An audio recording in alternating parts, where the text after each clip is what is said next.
Je vous salue tous cordialement, frères et sœurs, au nom de ce merveilleux et précieux nom de notre Seigneur et Sauveur Jésus-Christ. C'est à lui seul que revient la gloire, l'honneur, l'adoration, l'élévation, parce qu'il est Dieu d'éternité en éternité, au nom de Jésus-Christ. Et ce jour est aussi spécial parce que notre Dieu a encore renouvelé le souffle en nous. Et nous sommes comptés parmi les vivants en ce jour au nom de Jésus-Christ. Et c'est avec joie, c'est avec reconnaissance que, frères et sœurs, je vais m'adresser à vous, membres de l'Église de Jésus-Christ de Bégerville. C'est une exhortation qui est adressée à nos frères et à nos sœurs. En ce jour, je vais partager cette écriture que l'apôtre Paul a adressée à tous. C'est une écriture qui touche tant bien ceux d'autrefois et même encore ceux de notre génération, ceux de notre temps. Je vais partager cette écriture ce soir, cette écriture d'Hébreux chapitre 10, du verset 23 jusqu'au verset 25. C'est une écriture que je vais partager avec vous, frères et sœurs. Une écriture que je vais partager avec vous. Au verset 23 de Hébreux chapitre 10, je lis ceci, merveilleux, cette écriture.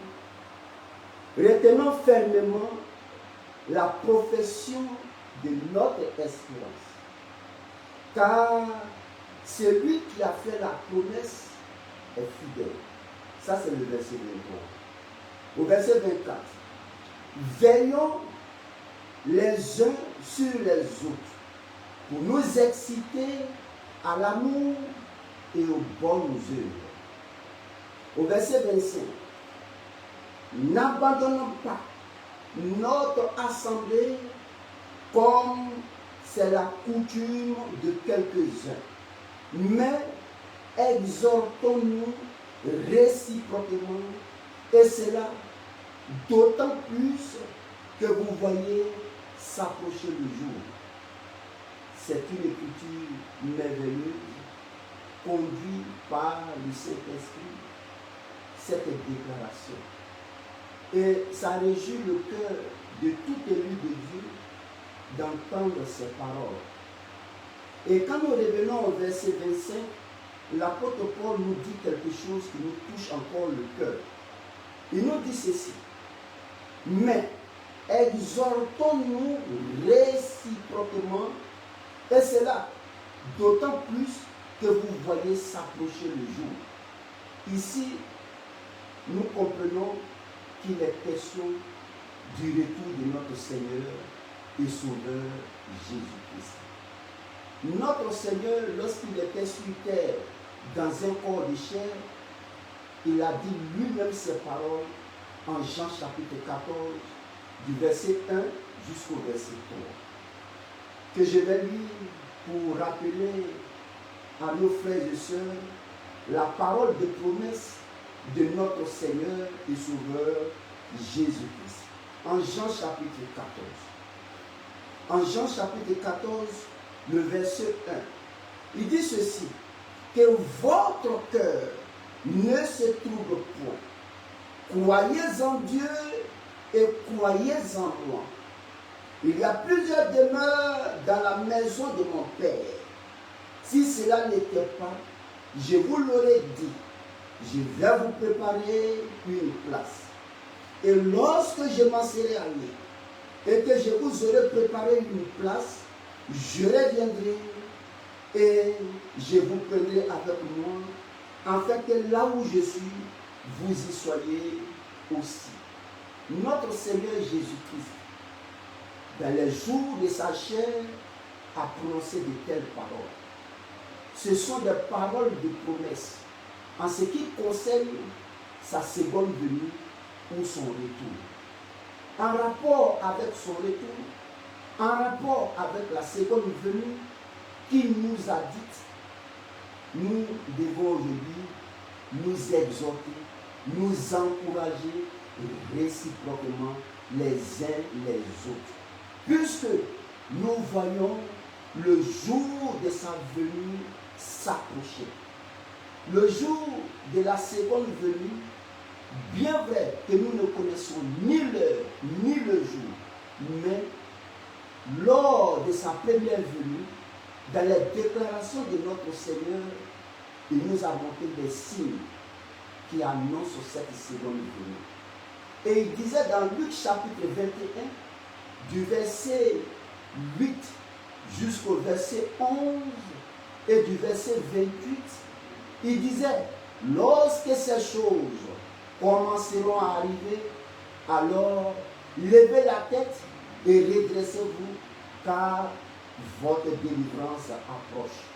Et nous voyons d'autant plus que cette seconde venue s'approche, vu les signes, vu les prophéties, il est aussi important de parler, il est aussi important d'exhorter tous les membres, les frères et les sœurs en Christ, que le temps où la parole de promesse que le Seigneur nous a faite, qui est certaine et véritable, cette promesse-là est sur le point d'arriver.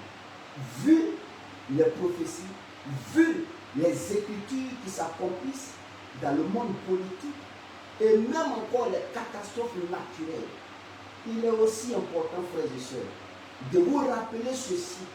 À cause de la venue du Seigneur, à cause de son retour, à cause de sa seconde venue qui est imminente, nous devons nous exhorter réciproquement, car ce jour, la promesse de sa venue qu'il a annoncée, elle est bientôt presque arrivée. Donc, cette parole d'Hébreux chapitre 10, à partir du verset 25, il nous dit encore, ici en Hébreux chapitre 10, à partir du verset 25, il nous dit, n'abandonnons pas notre assemblée comme cela est la coutume de quelques-uns. Aujourd'hui, il est aussi important de le rappeler pour ceux qui vraiment ont fait une expérience de salut avec notre Seigneur, avec notre Dieu. Pour ceux qui ont vraiment fait l'expérience du salut, pour ceux qui ont vraiment fait cette expérience de la conversion, de la nouvelle naissance, nous devons comprendre pour notre propre bien qu'il est temps de revenir, d'adorer et de servir l'unique Dieu et Créateur. C'est pourquoi je voulais tirer de cette exhortation, reviens, adore et sers ton Dieu qui t'a sauvé. Il est aussi important de comprendre ces genres de choses. Il est aussi important de comprendre ces paroles-là.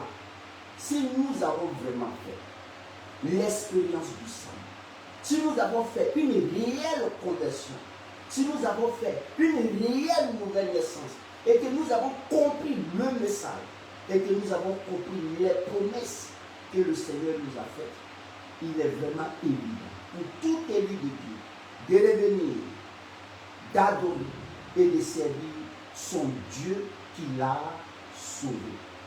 Voyez, donc il est aussi important ces paroles, de les rappeler. C'est ça une exhortation. Une exhortation, c'est d'encourager.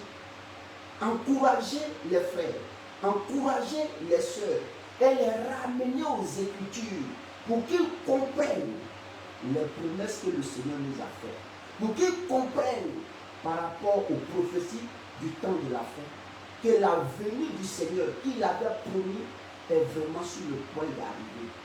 Ce qui veut dire, lorsque nous regardons dans le monde politique, les catastrophes naturelles, lorsque nous voyons toutes ces choses sous nos yeux qui s'accomplissent, cela doit interpeller chaque frère, chaque soeur, de revenir au culte d'adoration, de revenir aux réunions de prière, parce qu'actuellement, c'est la préparation qui est la chose la plus importante.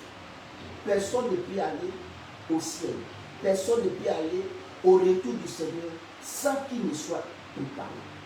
C'est pourquoi il est de ton intérêt, il est de notre intérêt de revenir à l'adoration, de revenir adorer notre Seigneur et notre Sauveur Jésus-Christ et de le servir lui seul. C'est là le temps. Et c'est dans ce moment-là que nous entrons dans une profonde préparation. Il est notre devoir, si nous avons compris Dieu, si nous avons compris le message, si nous avons compris le plan divin du salut, si nous avons compris le conseil de Dieu, il est normal que nous revenions à l'adoration, que nous revenions aux réunions de prière, que nous n'abandonnons pas notre rassemblement, car c'est pour notre préparation. Et je vais là encore retourner à cette écriture de 2 Corinthiens chapitre 5. De 2 Corinthiens chapitre 5. Je vais revenir à cette écriture de 2 Corinthiens chapitre 5 pour réveiller nos frères, pour réveiller nos sœurs, car c'est pour notre propre intérêt. 2 Corinthiens chapitre 5, le verset 14. Dans 2 Corinthiens chapitre 5, verset 14, Paul nous dit quelque chose. Cela doit toucher notre cœur.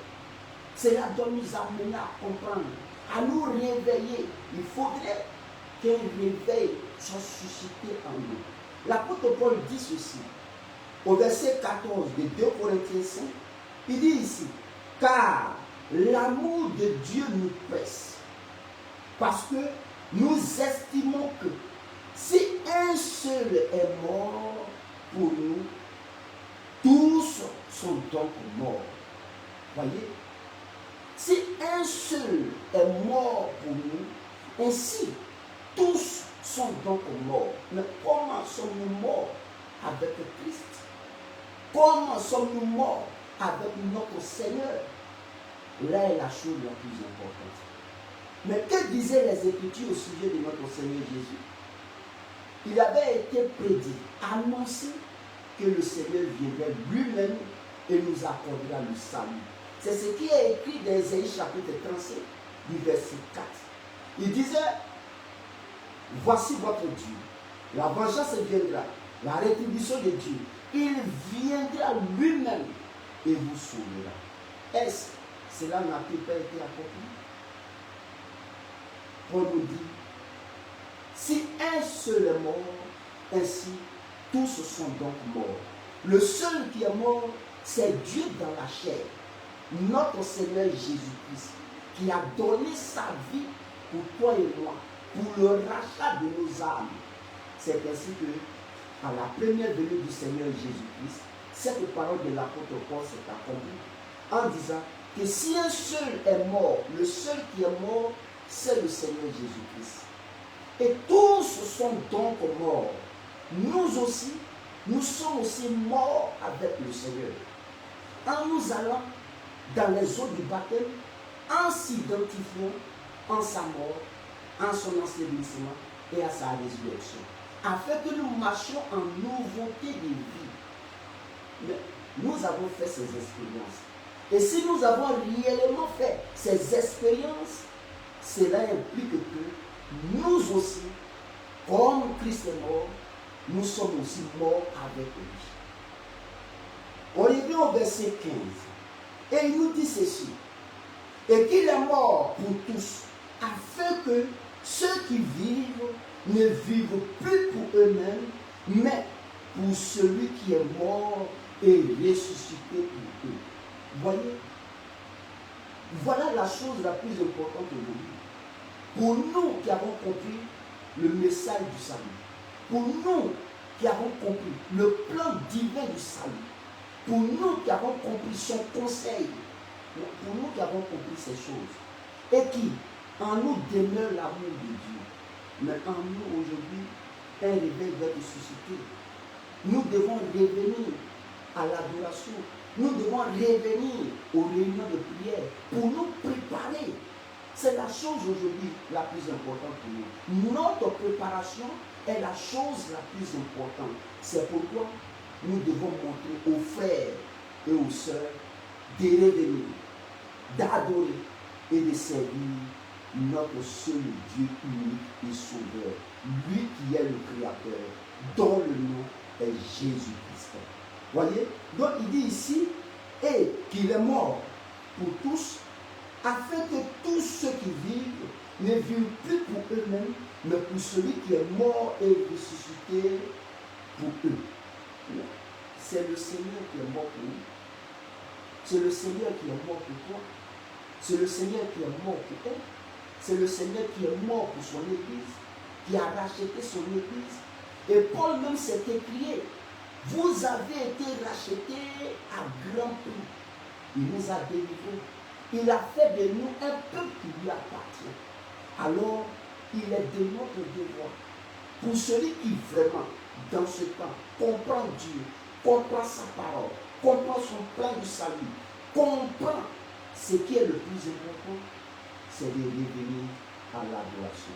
C'est de revenir aux réunions de prière pour que nous puissions nous préparer pour sa seconde venue. Il dit, afin que ceux qui vivent ne vivent plus pour eux-mêmes, mais pour celui qui est mort et ressuscité pour eux. Voyez, c'est là le point central aujourd'hui. Vivre pour celui qui est mort et ressuscité pour toi. Mais c'est Jésus qui est mort. C'est Jésus qui est mort pour toi. C'est Jésus qui est mort pour moi. C'est Jésus qui est mort pour elle. Donc, celui qui a fait ce grand sacrifice, en retour, qu'est-ce que les Écritures disent? Les Écritures nous montrent que nous devons vivre maintenant pour lui. C'est pourquoi si nous ne vivons pas pour lui, si vous ne vivez pas pour lui, si elle ne vit pas pour lui, si lui ne vit pas pour lui, mais il est impossible même de parler de notre enlèvement. Or, pourtant, il nous l'a promis qu'il est revient. Et cette parole est certaine. C'est ainsi dit le Seigneur. Vous voyez? Donc, nous devons vivre pour lui. Qui doit vivre pour lui. Elle doit vivre pour lui. L'Église doit vivre pour le Seigneur. Mais en tout, ceux qui vivront réellement pour lui, ce sont les élus de Dieu. Et nous encourageons les frères, les sœurs à comprendre que c'est le temps de vivre pour celui qui est ressuscité pour toi. C'est le temps de vivre pour celui qui est mort pour toi. Et nous savons que le seul qui est mort, dont nous confessons, ce n'est rien d'autre que notre Seigneur Jésus-Christ. C'est lui le Dieu suprême. C'est lui le Dieu créateur. C'est lui le Dieu sauveur. C'est lui qui est l'auteur de la vie, de la respiration et de toutes choses. C'est pour lui que nous devons vivre. Car notre préparation est la chose la plus importante. Frères et sœurs, c'est quelque chose de très important. Là où nous sommes aujourd'hui, comprenons que c'est dans notre intérêt de vivre pour lui. Le monde, c'est vrai, nous vivons dans ce monde, mais nous ne sommes pas de ce monde. Nous vivons dans ce monde, mais nous ne sommes pas de ce monde. Ce monde n'est pas chez nous. Nous avons chez nous. C'est pourquoi, si nous sommes ressuscités avec Christ, si vous êtes ressuscités avec Christ, si elle est ressuscitée avec Christ, alors affectionnez-vous des choses d'en haut et non celles d'en bas. Ton Sauveur t'appelle, ton Seigneur t'appelle. Tu dois revenir. Tu dois écouter la voix de ton Seigneur à travers les Écritures.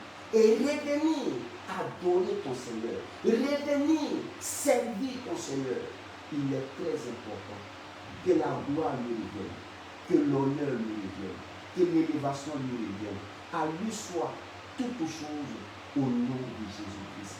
Frères et sœurs, voici des paroles que je voudrais partager avec vous. Ces saintes écritures, cette exhortation, mon frère, reviens, adore et c'est ton Dieu qui t'a sauvé. Le seul qui t'a sauvé, le seul qui est digne de louange et d'adoration, c'est notre Seigneur Jésus-Christ.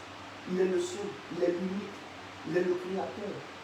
Voyez, donc, frères et sœurs, que la louange nous soit rendue, que nous comprenions que c'est dans notre intérêt de nous préparer, c'est dans notre intérêt de lui rendre gloire, honneur, c'est dans notre intérêt de lui accorder ce qui lui revient. Alors, reviens mon frère, adore ton Dieu au nom de Jésus-Christ. Que la gloire lui revienne.